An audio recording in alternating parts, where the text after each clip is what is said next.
Hello, our friends, Evolutionary Energy Arts family. Hello there. Welcome back. Welcome back, guys. As always, want to thank everybody for your support over on Patreon. Exclusive videos every week. Every week. And so, wanted to talk about manifestation and the power of manifestation. Yeah, there's been so many things. When I first started going down this road in the 80s, studying, let's call them the ancient ways and, New Age things. Yeah, New Age is, again, it's not Dark Age. It's for the most part, stuff that we knew instinctively, such as how to manifest positive outcomes. And obviously, we all know that there's so much programming in, say, the news. The news, people would make comments even back in the 70s and 80s. Why is the news 90%, 95%, 99% negative? Because ultimately, it was programming to create a negative outcome for most of the planet, except for, again, the controlling faction. We understand that now. Many people totally have a grasp on it, yet still perhaps struggle with manifesting. And, I could say that I have. Absolutely. And how and why did I understand all this and still not manifest properly, let's say? Well, some of it has to do with programming, positive and negative. And for myself personally, a lot of it was just a distaste for the monetary system in general, which kept me from being a more expansive, positive influence on the planet because, again, those that control the energy can control many things, as we know, with controlling the media, controlling the studies, controlling the schools that indoctrinate us, controlling all forms of the system. They do it through manifestation in what we would view as a negative light in order to maintain their power and control. Yet, here we are. We're in a new era now, dare I say a new age, and we're starting to take back control for ourselves, but still there are some things that humanity keeps doing that's shooting itself in the foot. And I've shot myself in the foot. That kind of brings me to what is self-destructive behavior? So many people have it. I think everyone has self-destructive behavior. And I really feel that comes from the reptilian side of us. It's like when we were programmed or when they created us, what it feels like is they put something inside of our human soul and spirit to have us self-destruct. And I look at that. That's how I see it now after years and years and years of just sort of watching my life and other people's lives unfold and watching the self-destruct mechanism. It has a purpose. It absolutely has a purpose, and we cannot forget that. Everything has purpose, as much as we might not like it. It has purpose. So looking and recognizing where is that self-destruction mechanism coming in, and where am I following my heart? I think that's really important to recognize and know and to go over that. And that comes with time. That's usually not something that you can get an answer to right away. That comes through time and knowing and, things you have gone through in life and people that you are with and those that are supporting you. So that kind of unfolds over time, and it is something that you do figure out. It's like, am I self-destructing or am I being guided? And if I'm being guided, which way? Because there can be so much confusion sometimes. But then there should be supporting elements in your life or that you can look at and that you can take into account, and also look at what you want to manifest too. What are you trying to manifest? And sometimes people are afraid of success. I have absolutely seen that. People are afraid they're going to do so good, they might not be able to handle it. And, so far what I've seen with people is they've done really good and they absolutely handle it. And they do very, very well. But it is a scary journey, and it's an individual journey. You can have supporting factors. But ultimately, it's your journey for you to manifest. And for you to see the magic of manifestation is something that I cannot get enough of. When I see the love of Source working through people's lives, I can always count on there being another energy force, because there's yin and there's yang. There's supposed to be two energy forces. So keeping that in mind when you're trying to manifest. There's two different things that come into play. And it's about picking that apart and staying on your path and understanding that you are a divine being, and do not let that little bit of reptilian that might be inside, that is inside of all of us, don't let that control you. And recognize when you see it, because the darkness works through other people as well as the light. So it's hard to pick apart sometimes. Just my thoughts. Yeah, all good thoughts. And I would say one of the most limiting thing people have, as Cindy was alluding to, is just simply fear. Fear is such a guiding principle of the dark matrix. Fear is the number one tool, because ultimately it's fear that creates separation. When we feel the feeling of love, it's again expansiveness. When we understand that we're not just the physical body, and in fact, like Cindy and I, our energy bodies are merged because we're so close together. We're, shoulder to shoulder right here. So the energy bodies are merged, even though our physical bodies are not touching at the moment, but we're under the influence of each other's energy. If fear comes in and rules us, it will pull us away from others. Yeah, it'll pull us away from others and everybody out there. It's through love that expansion happens, and it's through love and compassion that not just expansion, but that's where the unity lies.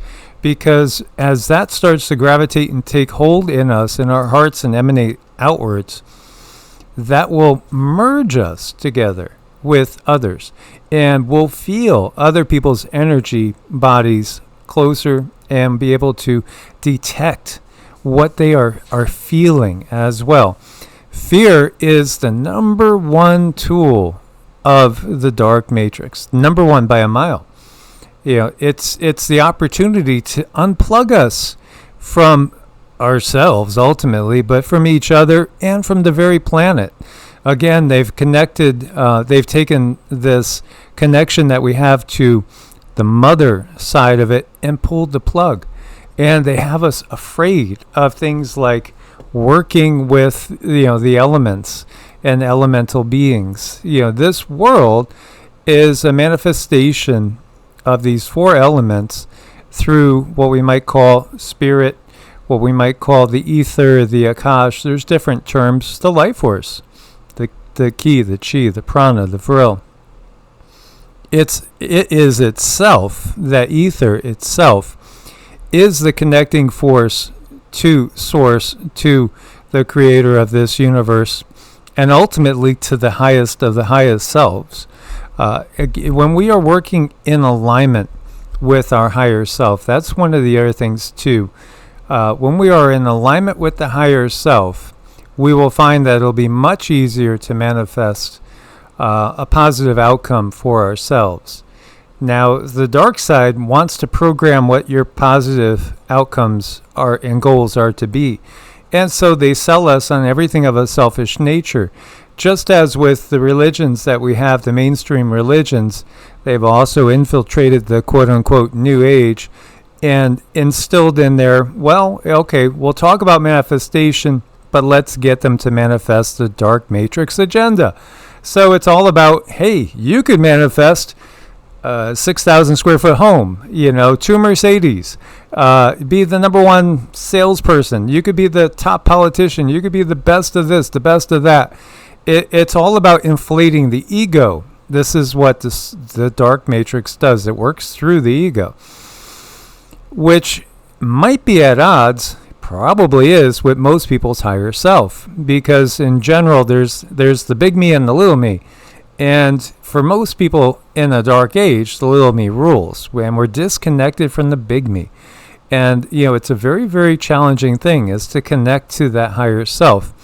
Your connection point is both through the crown chakra, but also through the heart. And so we have to realize that it's through the expansion of the heart chakra that we can connect with our higher selves and others, everybody out there. Also, the elemental beings, which are very, very real. There are beings that their entire purpose is to support the physical manifestation.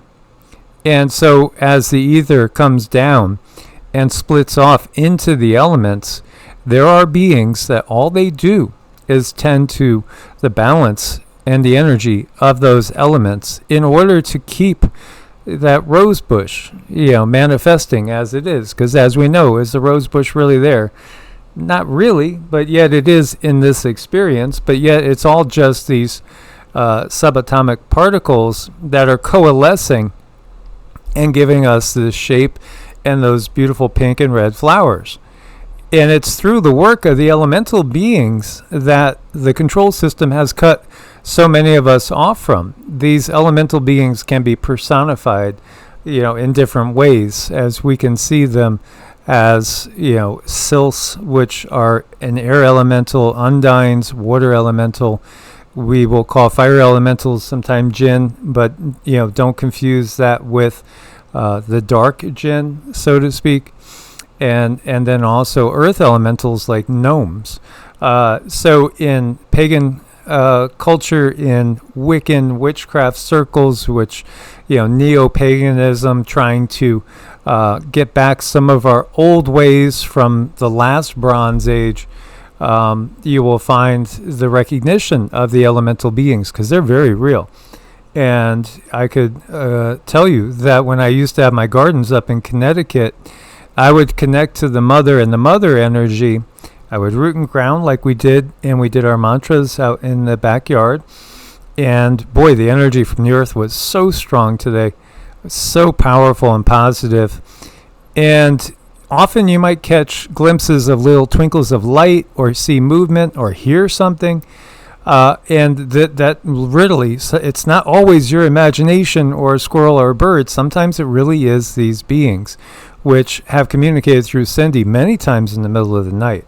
Many times she'll trance channel in the middle of the night elemental beings that will come through and say, "Oh, you're the new people," and ask us questions and interact with us. These beings, their soul is the same as our soul. It's just not as far along the learning path of a soul, in that this is one of the first ways a new soul incarnates to support the life of, say, a tree, a flower, all the natural world, to support it. And this is really their job. They work at supporting the physical life and the physical manifestation from the elements, from the ether, all around us all the time. And you could think of them as very, very innocent children. That's how they come across. If you could get a personality from like a squirrel or some other animals, their personality is not too far off, because they're not beings that have experienced maybe millions of lives at this point in time. They're very innocent, very, very innocent. But working with them can help you in your manifestation. And all you have to do is ask. You could simply ask. And I always would preface by connecting to the mother's energy, which is the manifest universe itself. And then asking the children of the mother to help me in manifesting whatever it is. And, most often than not, it would be just something as simple as balancing the elemental nature of my very body, and acknowledge that you do have body elementals. We all have body elementals. You are not one consciousness functioning in this by yourself. You're a team. Mm-hmm.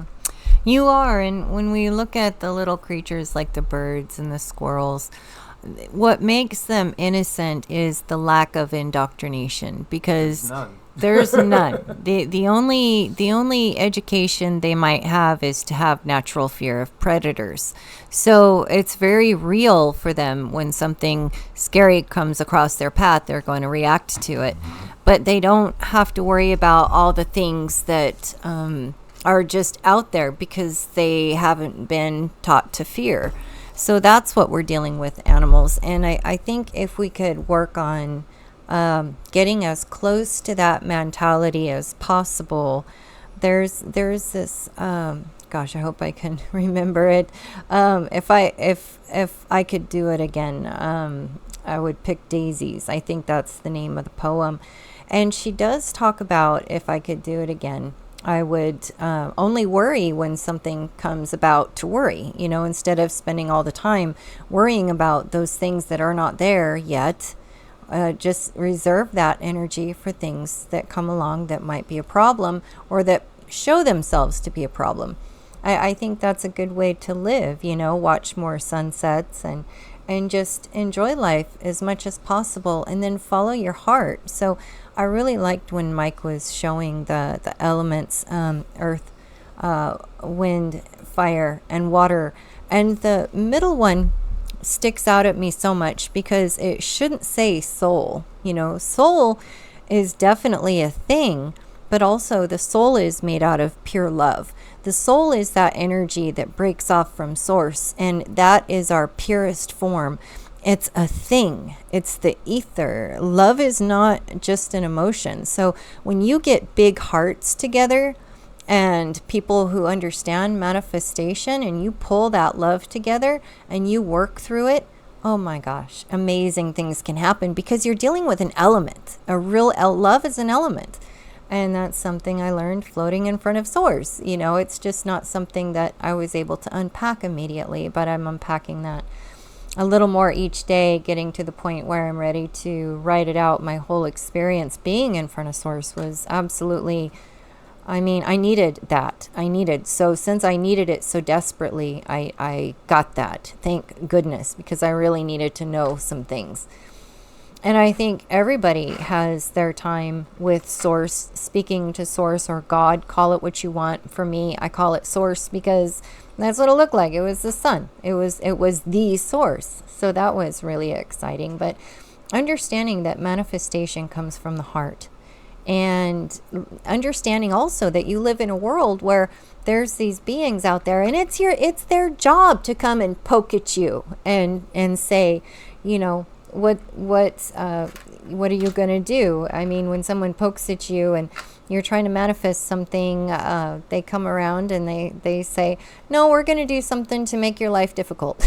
and that's exactly what they do. So what do you do? I look at the situation and I fix it within myself, and I continue to walk forward. But also I have to understand, when is this guidance and when is it, some malefic effect of the dark matrix. So that's something. It is, everybody has their own path and everyone learns their own way. And you might hear one channel say one thing and another channel say another thing. And that's all based on their personal experience and what they have heard from others. But I love watching the magic of manifestation. It's just something that brings tears to my eyes because it is proof of that's not tangible. It makes that is not tangible when you see manifestation in action. I really enjoy that. And manifesting again in accordance with the higher self, which even people that get pretty lost and wrapped up in drugs and alcohol, you still have a higher source, which is just that, higher.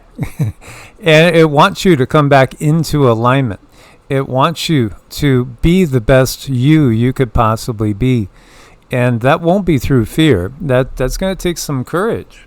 And yet you can do it. We know many people. There's a gentleman, Richie, that overcame addiction that we did an interview with, and severe addictions. And, again, many people that we've done interviews with that have literally died and come back and experienced complete changing, and changing also in their connection with the other side, having more abilities, more like what Cindy can do and see and connect just so easily with people on the other side regularly now that they've stepped over that bridge. as when Cindy's talking about her interaction with Source, the guides were telling us it was about 50-50 on whether she would stay alive, and she did, and she's coming back strong and stronger than ever, and continuing to work on bettering herself. And we do this every day with all of our practice, which every day includes obviously mantras, Qigong, yoga, and also physical exercise, resistance exercise, cardiovascular exercise. Mind, body, breath is a very strong component, but you have to keep that physical body going too, because again, you could think of it in terms of doshas. There are doshas in the Ayurvedic system. And, this is branching off a little bit, but I'll touch on that too, because, again, it helps when our manifestation desires are in alignment with what we're doing, what we're actually doing and actually living. You could say, I want to lose 50 pounds. I want to lose 50 pounds. Pass me the Twinkies. Or, I'm just going to stop and get one more box of donuts. Or, hey, McDonald's ain't so bad, is it? Yeah, you have to, again, come into alignment with what you want to manifest. If you want to manifest the best version of you that's in alignment with the higher self, that doesn't necessarily have to be a hard thing to do. In fact, I really do think that when we are coming into alignment with the higher self's plans before we come into physical incarnation, everything will start to go much more easy. In fact, even when things look like they may not work out, they'll find ways of working out. And so, don't you agree? Oh, I agree. It's all about the manifestation power and how badly you want this thing. Now, I don't think it's a bad thing to have money and to have things. I don't think it's bad at all. I think everybody deserves to be happy and comfortable and feeling secure. Absolutely. It's just, what do you want? What do you want for you? What is your purpose? And following that, and you can call other people in to help you, and you can call other people in to support you, and you can use the power of energy and the power of source love to manifest those things that you want. We all create what we need for ourselves while we are here on earth. We manifest those that are in our lives. They're very, very important. They're things that we really need to look at and understand. I think the biggest understanding is whatever you're facing in life, it's something you manifested for yourself, for healing, for the purposes of healing, or if your purpose is helping others, or if your purpose is this, if purpose is that, you've manifested those people in your life to help you do that and make you feel supported, because we should all feel supported at a basic fundamental level. Yes, absolutely. So I just want to clarify too that when we talk about money, this system that we have in place is not natural. And it's not the system that was in place prior to the dark Kali Yuga. It is a Kali Yuga system. It doesn't show any sort of balance. When you look to balance, we were talking about the elements in nature and the elemental beings, again, who are very real. And as I was starting to say, and I want to finish this thought, I would go into my garden and ask for their help with gardening. And I would sit and meditate. First thing I would do is ground and root. I would draw the Qi in. I would do my basic Qigong. And then I would call on the mother energy and the children of the mother, which are the elemental beings, to help tend the plants and to let me know if there's something I'm doing wrong. Am I watering them too much? Am I not giving them enough water? Do they need some sort of food? Too much shade, too much light, all this. You can communicate with these beings, and they will find a way to communicate to you. And I would literally hear them. Pulling closer. And in my mind's eye, to me, they looked very much like little humanoid figures that were, say, like a squirrel that you're holding a peanut out to, and that squirrel keep coming a little closer, or a bird, and be very, very hesitant because it's a little afraid of you. It's afraid of your kind. But as it got to know you, it would come closer and closer and closer. So when you look at these elements, it's all about balance, and our life is about balance, and our goals should be balanced. So when you look at manifestation, is what you're trying to manifest, is it balanced? Is it balanced? That I don't know if I ever hear anybody say anything like that. You know, you have to have balance in your life. And we were talking about, again, the Chinese 5-element theory is, if you look at it, what do you see? You see a pentagram. What are you conditioned in fundamental Christianity to fear? Oh, pentagrams, that's evil. No, it's just the elements. And with the point upwards, it's the natural order of the elements. And it's all about balance. Balance, balance, balance. In Ayurveda, which is Indian system, a Hindu system, you have Vata, Pitta, and Kapha. And Kapha is heavy, earth-like. Vata is airy and spacey, and Pitta is fiery. So, we have the water dosha sitting in between the balance of these two in this particular diagram. But it's the same thing with us. We need to have a balance. We need to exercise. If you have the condition where you're totally going after the spiritual side of things and you're not giving your body the physical exercise it needs, you can never reach the highest points that are possible. And this is exactly what happened with Da Mo.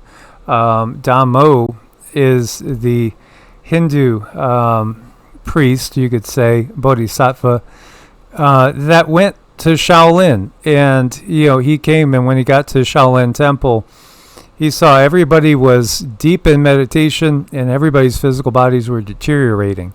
So that's how, the Shaolin martial arts were born, and the exercise and the systems, because he knew you have to have balance. And it's the same thing with our manifesting.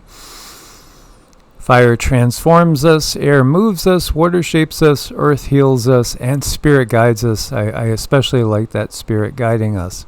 Absolutely. And what are we trying to manifest? Is it for your highest good? Is it for the world's highest good? That's another thing. And that's where, again, the dark matrix, very, very different goals than the natural matrix. Because what we're doing is we're having experiences here that ultimately are going to lead us back home to the unity and oneness with Source.